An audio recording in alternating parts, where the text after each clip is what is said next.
You've spelunked into the Mat Cave. Hello, everybody, and welcome into another episode of the Mat Cave. Thank you all so much for spelunking on by. This week, I had some technical issues, so I hope everything sounds okay, and we will just soldier on, but there's not much to talk about. I don't know if I'll be able to fill the 30 minutes, and if I can't, I can't. I'm not just going to drone on about nothing.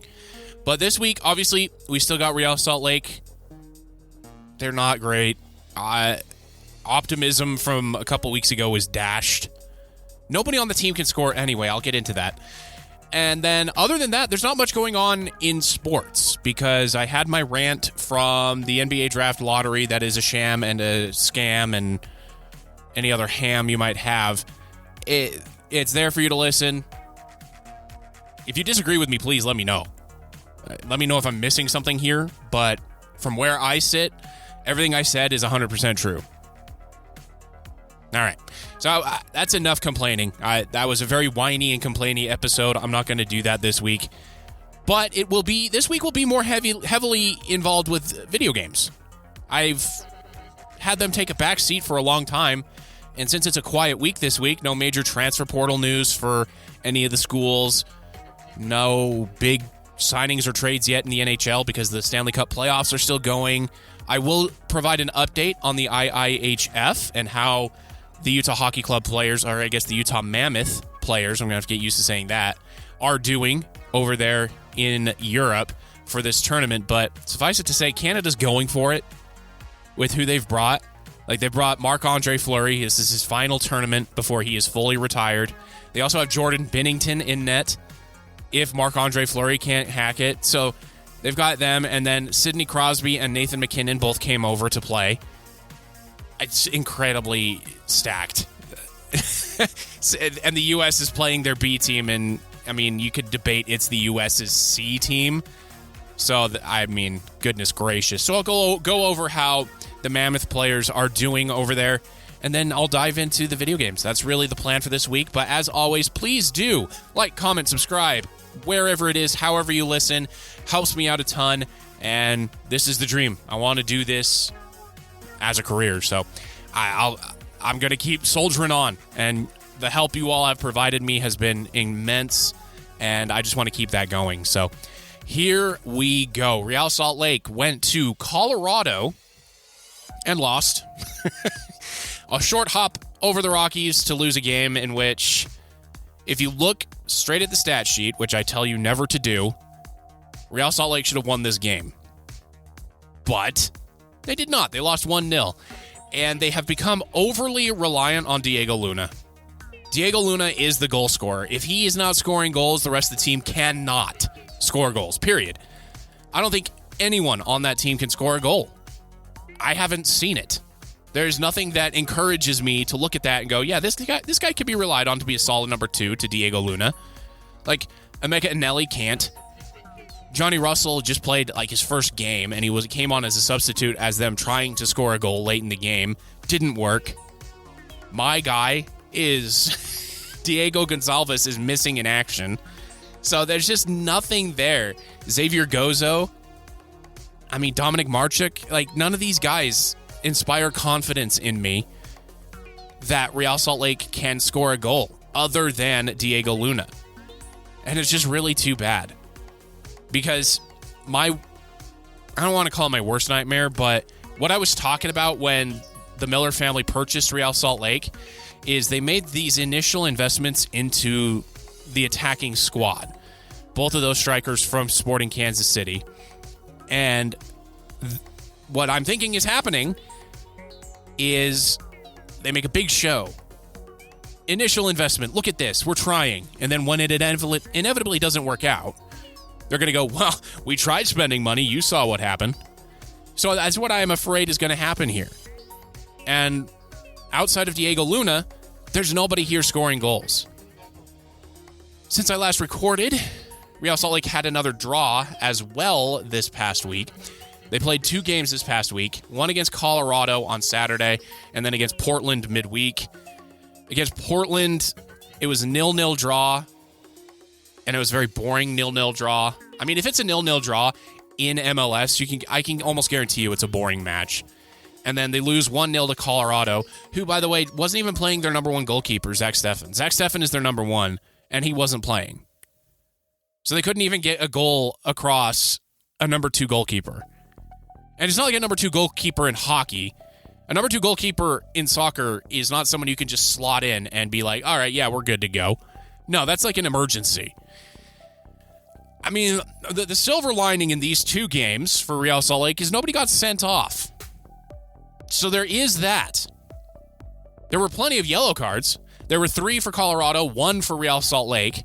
So I have a feeling that the referees in MLS are very card happy, and they're not very good at, de-escalating situations.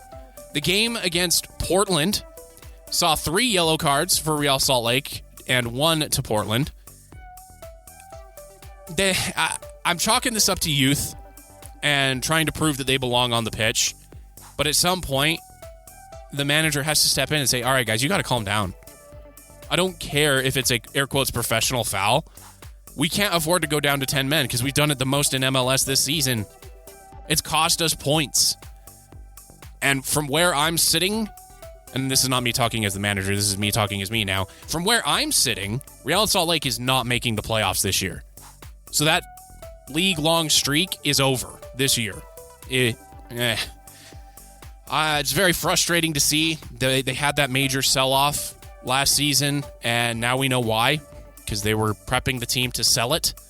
And now we have new owners who do not have a history of spending money. So I'm really hopeful for Real Salt Lake to pull it together and do something. But if I'm an outsider looking in, and what I'm thinking with this Real Salt Lake team, instead of like floating around the top 6 teams, and they're not even near the top, right? They're not 1, 2, or 3 in the Western Conference, but, closer to 5, 6, 7, and 8.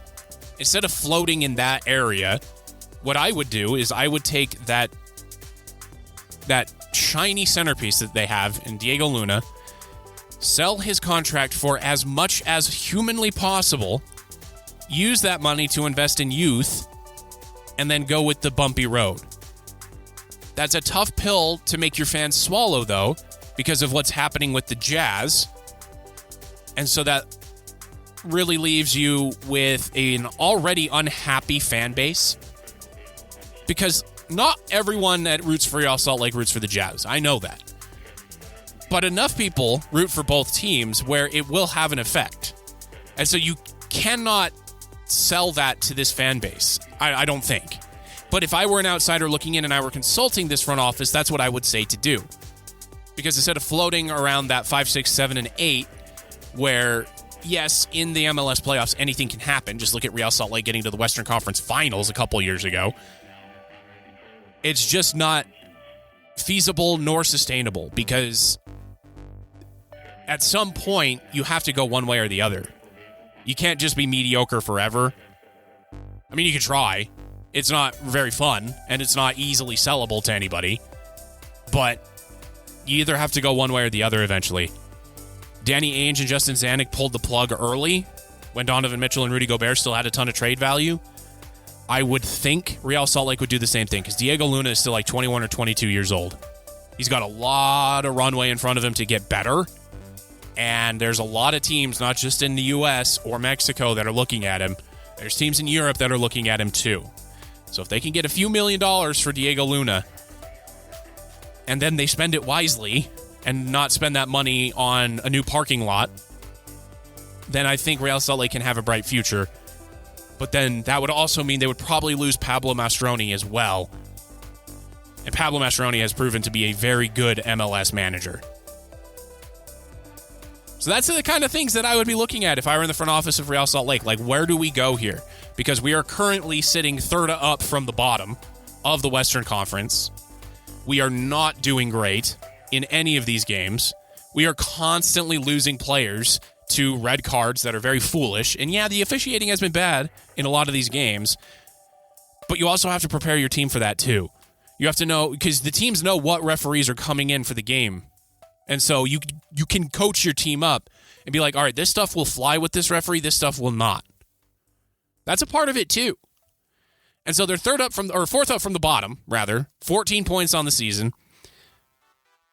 They are currently just 2 wins away from playoff position. I know it's really early in the season to be talking about that. But right now, I mean, at this point, you would have to say, pull the plug. Honestly, pull the plug. Sell Justin Glad. Sell Diego Luna. I mean, sell Diego Gonzalez, too. That was just a bad signing. I was very high on that signing. I thought he was going to be great. Turns out, has not. So see if you can't salvage any of that transfer fee that you spent there and go from there. That's really, I think, what's going to have to happen with Real Salt Lake. And it's not going to be fun. Because the Jazz are going through it right now, Real Salt Lake will have to go through it too. Unless the academy produces some great players that launch right away like Diego Luna did, I don't see Real Salt Lake doing that much. Especially with new owners that have tight purse strings. Because let's not forget, these owners are also trying to get Major League Baseball into the state of Utah. And that is a more popular sport in the U.S. than soccer is. So there's just so much going on around Real Salt Lake that it's a wonder that this team can even pull it together to get on the pitch and play a game. In all honesty. So credit to Pablo Mascheroni and his coaching staff, honestly. All right, so that's enough about Real Salt Lake. Let's move on to the Utah Mammoth, who, by the way, on ESPN.com, they're still listed as Utah Hockey Club. I wonder when that's going to get updated. Get on it there, Disney. But our boys over there in Europe playing right now, Clayton Keller, the captain, lest we forget.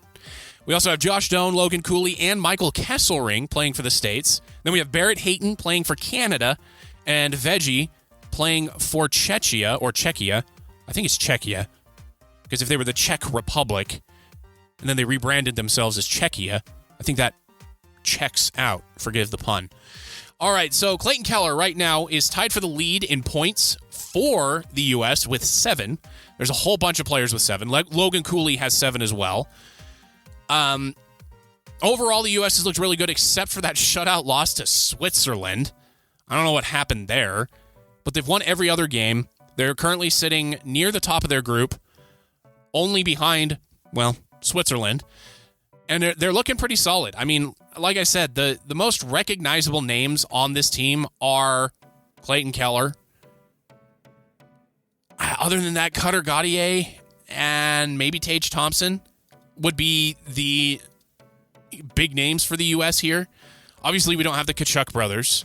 There's no Austin Matthews. The Tkachuk brothers were still playing in the Stanley Cup playoffs when this tournament started, and Austin Matthews is still playing. So we don't have them. Jack Eichel as well. He was playing with Vegas. So none of the biggest names are playing for the U.S. because, if we're looking at Canada, Sidney Crosby didn't make the playoffs. Marc-Andre Fleury was bounced out in the first round. And Nathan McKinnon was bounced out in the first round. Don't get me started on that one. I'm still an Avalanche fan, and that team frustrates the ever-living goodness out of me. And then the goalies, oh boy. One of our goalies, Jeremy Swayman, has an 83% save percentage. Oh. And Joey Decord is the other goalkeeper that has played, and he has 91%. Our goalies aren't great. They each have a shutout apiece, but that's more attributed to the teams they were playing against rather than anything they did.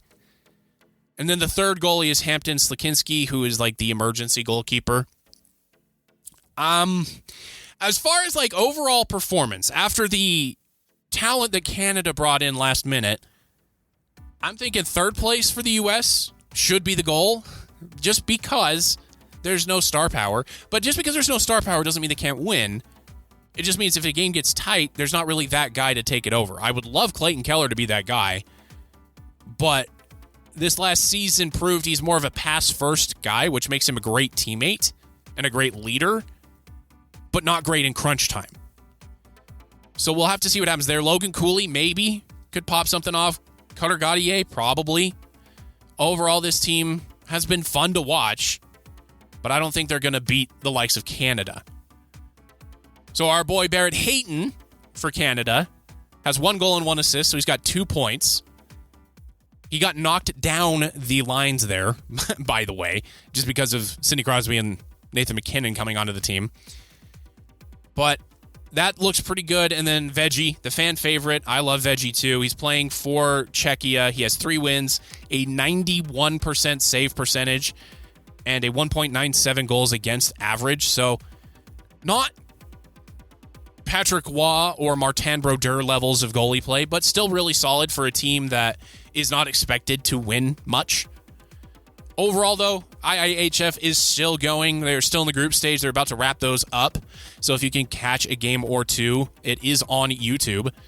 So you can go to the IIHF World's 2025 channel. It's just IIHF Worlds. You can just search that.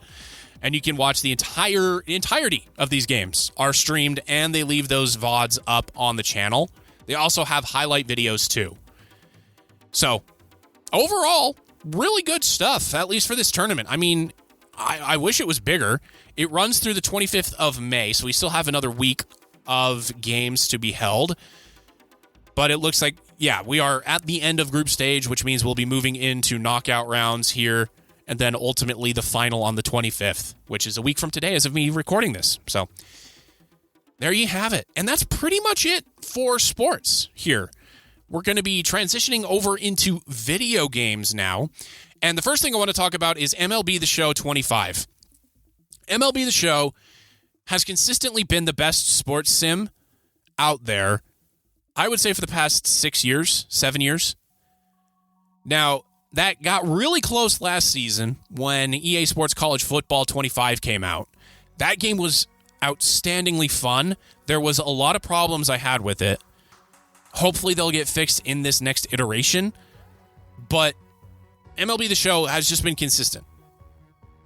They added a new difficulty called the GOAT difficulty. You can try it if you want to. I don't understand the need to play things on the highest difficulty, because to me, video games are about having fun, and getting your teeth kicked in is not fun to me. So I don't play on those high difficulties. Like, I have fun playing a game, and then I run up the score, and when the game ends, it's like 31-3. Like, that's what I have fun with. The Dynasty modes are interesting. Diamond Dynasty, it's where you get, like, you open packs, and it's almost like their Ultimate Team stuff.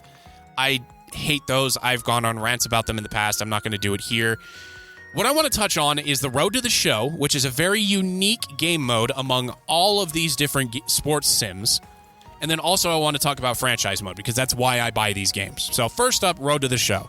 In the past, Road to the Show was buried behind the need to play the game indefinitely. Like, you had to play this game and do nothing else with your free time to get your player to the show. And the show is to the major leagues. That's what they call the show, is the major league games. It took forever to get there. They've since sped up that timeline. And not only that, they've added colleges, like actual universities, like LSU, Vanderbilt, Texas, Long Beach State, Cal State Fullerton, like UCLA, a bunch of like big-time college baseball programs. TCU is in there as well. And you play through your state tournament, which is like 3 games. Depending on how you play in those 3 games will garner your attention, will garner the attention, rather, of either major league teams or these colleges. And then you can choose at the end of the tournament to either go pro, based off of like the reporting you get back, like where you're going to get picked in the draft, or you can go to one of these universities.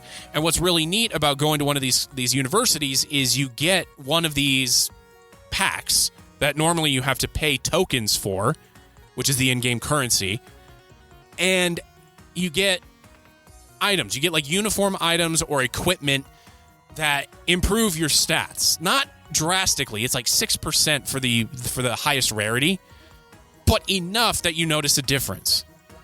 And so you can choose one of these universities to go to, and then not only that, those universities can then help your overall ratings get boosted without you having to do anything. So if you go as a pitcher to Vanderbilt, you'll have more velocity on your pitches. If you go to Texas, you'll have better defense ratings if you play an outfield position. So it's very interesting what they've done there, and I like it a lot. And then when you go to college, you don't have to play all 4 years. Basically what happens is they super sim you up to the College World Series. They don't call it that because they don't have the licensing to do it, but basically it's the College World Series. And they fast forward you to your senior year in that tournament, and then they have you play through those 4 games, and then based off of that, you can improve your draft ranking.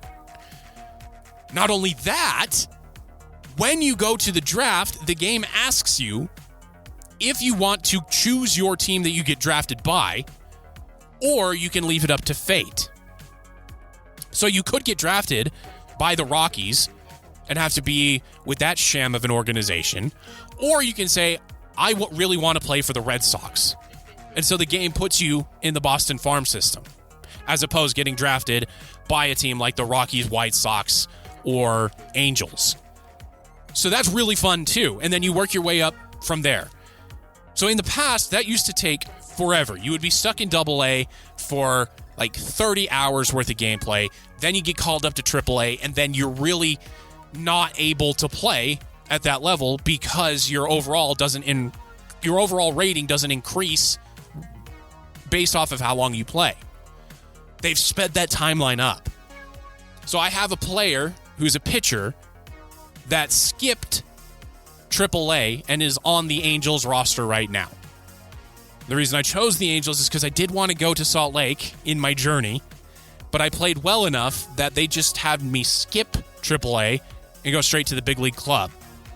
I have a second player in the San Francisco Giants farm system because I left it up to fate there, and I'm crushing it. I have really good stats across the board, but I'm still stuck in AA. It's very interesting. He plays second base, so that I don't know if I mentioned that, but that's the position that player plays. That overall, I have so much fun with Road to the Show. It's great. However, it's still a time suck. You still have to play these games. You don't have to play 9 innings. They call them moments, where you go in, you have to play every at-bat, and then anytime a ball is hit to your position or that influences your position in the field, it cuts in and you have to play that play. Overall, it's a good time. It really is, but it's still a time sink. Now, to franchise. They haven't really touched franchise in the past couple of years, which really makes me sad. That's why I enjoyed MLB The Show to begin with, because it was just better than any other baseball sim that was out there at the time. Like the EA Sports version was not very good, so everybody went to play the show. And so you can still manipulate things the same way you could in the past. You can still game the trade system. I feel like they can do a better job with the AI when it comes to trading, because you can influence a trade. So let's say I am trading for Mike Trout of the Angels, and I am the Rockies. So the Rockies have Brenton Doyle out in center field that the Angels would want because they don't have a center fielder right now. So I put those two up for trade, and then there's like a trade interest bar at the top of my screen. I can influence that trade negatively for the Angels by adding Anthony Rendon's contract, and then on my side, adding low overall players, but they're young. So like a guy who has a potential of a C rating, which means his ranking, if he reaches his optimum, whatever, is 75 to 79, but he's 19, that will swing the trade in my favor. If I had two of those guys, and then I take on the contract of Anthony Rendon and I get Mike Trout, that trade happens every time. So you can still manipulate the trade market to your favor because the AI overvalues youth over overall. And in the real world, the Angels are not trading Mike Trout for Brenton Doyle and like two AA guys. Even if they do get rid of the contract of Anthony Rendon. It won't happen. So that's my problem with franchise. Otherwise, I love their quick sim manager mode where you can just do a quick menu of a game so you can influence how refreshed your players are, so you don't have to play them every day so that their injury risk isn't as high. For example, I'm doing a run right now with the Rockies where Chris Bryant hasn't been hurt all season, knock on wood, and he's actually leading the majors in doubles. So that sort of stuff is really fun to me. Overall, I give this game a buy it if it's on sale, or buy it if you want a baseball sim. That's where it lands on my rankings because, honestly, it's not worth like a premium edition. Like the hook for sports games for the premium editions is you get early access, which is just bogus. And then you also get like those ultimate team tokens and swag and whatnot, which I don't care either. But overall, this game is a buy it if you like baseball, or buy it if it's on sale if you want to try to get into baseball sims. Okay, so that's MLB The Show. Two other things I want to talk about here. So really quick, Clair Obscur Expedition 33 is a fantastic game. I encourage everyone to buy this game, period, end of story. It is an RPG with a wonderful story about France and just like an apocalyptic event that happens, and there's a timer that counts down every year, lower and lower. And there's an expedition sent out to stop the paintress from stealing people. It's very good. It is very, very good. The story is very heavy. It's so heavy that I haven't been able to play past the first couple of hours because I feel like I have to gear myself up to play for a few hours because of the story. The music is incredible. In fact, the music is so good that the soundtrack for this game debuted at number 1 in Billboard's classical music chart when it came out. That's how good the music in this game is. The art is fantastic. The voice acting is second to none. And this game is fantastic. It is 10 out of 10. It really is. The combat is turn-based, so it's not live action. For years now, I would say for a decade plus, the makers of Final Fantasy, Square, or Sony, if you want to go that far, have told us that turn-based RPGs are dead. That is incorrect. They just needed a reboot. So games like Persona, games like Metaphor ReFantazio, games like Clair Obscur, who take the turn-based RPG battle system, turn it on its head, and give you extra to do during the turn-based combat, that's exactly what we were looking for. So get this game. 10 out of 10, buy it. Don't care. You don't need to wait for it to go on sale. Just get it. Okay, so that's Clair Obscur Expedition 33, and it's also not a $70 game because it's an indie game, so it's $50. Well worth $50. Lastly now, I want to touch on Bungie again. Destiny and Destiny 2 have been some of my favorite games. I've made some great memories with my clan. So much fun has been had in these games. But Bungie just keeps stepping in it. And so this is not about Destiny. There's still that lawsuit going on, by the way, that I talked about. This is about their new sci-fi shooter Marathon. And it's about stealing art. So apparently, Bungie is in a lot of trouble for lifting aspects of their artwork. Numerous artists and a writer came forward. Bungie used their work without authorization or credit. Yeah. Yet another artist is claiming their work was used in the environments of Marathon. So this particular user, their Twitter handle is ridiculous, but it's @4NT1R34L. Anti-real, I guess, is what he was going for. Anyway, he has proof that Bungie lifted his artwork. He has proof, and it's very convincing. I almost swore when I said it, but it's very convincing. And so Bungie has not apologized to this particular artist, but what they have done is said, we're looking into it. So they're admitting guilt without admitting guilt. Bungie responded within hours of this person putting their post up to Twitter, and it said it has now launched an investigation attributing the issue to a former Bungie artist and reached out to the artist concerned. So that's Bungie saying, that's not our bad. That was one of our artists, but it was our bad for not catching it. but it's really not our bad. It's this other person. And apparently this has happened to this artist before. For the past decade, they've been creating art, and they say they've lost count of the number of times a major company has deemed it easier to pay a designer to imitate or steal their work than to write them an email. In 10 years, I have never made a consistent income from this work, and I am tired of designers from huge companies mood boarding and parasitizing, there's a word for you, my designs while I struggle to make a living. And I wholeheartedly agree with that person. Send them an email. Say, we really like your work. How much? You're a multi-billion-dollar corporation. Send that person an email. Say, we love your work. How much? If you don't want to hire that person on, that's fine. Buy their work from them. They're willing to sell it. They are. Artists love nothing more than to get accredited and to get paid for their work. Do it. It's not that hard. It's really not that hard. And in this same vein, Nintendo is in trouble for claiming they do not use AI artwork in their video games, which up until now I would have agreed with.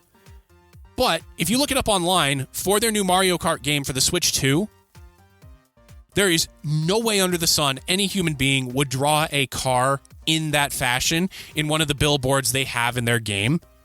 There's no way. That it is AI. Anybody can look at that image and go, oh my gosh, that's AI. So it's happening more and more frequently, and it just needs to be spoken about. That's what needs to happen. It needs to be talked about. You don't need to name and shame. Just talk about it so that these companies get it.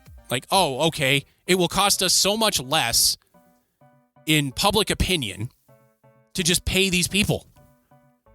And sometimes you don't even need to really pay them that much. If you're using a single piece of their artwork, you pay them for that, and then you give them accreditation in the credits. That's it. How much could that possibly cost, as opposed to lawsuits and losing yourself in the court of public opinion to the point where you are going to lose money, period? Because there are people out there who will refuse to play your game because you steal artwork. I am among those people. I will not be playing Marathon. It's not my kind of game either. It's like a Fortnite-esque arena battle royale shooter from Bungie, and while the gunplay in Bungie games has been fantastic, think Halo 1 and 2 and 3, and Reach as well as Destiny, the gunplay is fantastic in those games. It's just not my kind of game. I'm not 18 anymore. I just don't have that competitive fire in me. But that's the show this week, everybody. Thank you all so much for being here. I didn't think I'd be able to fill 30 minutes, but it turns out I did. Hopefully it was a good 30 minutes for you. It was for me. And I will see you all next week when we spelunk back into the Matt Cave.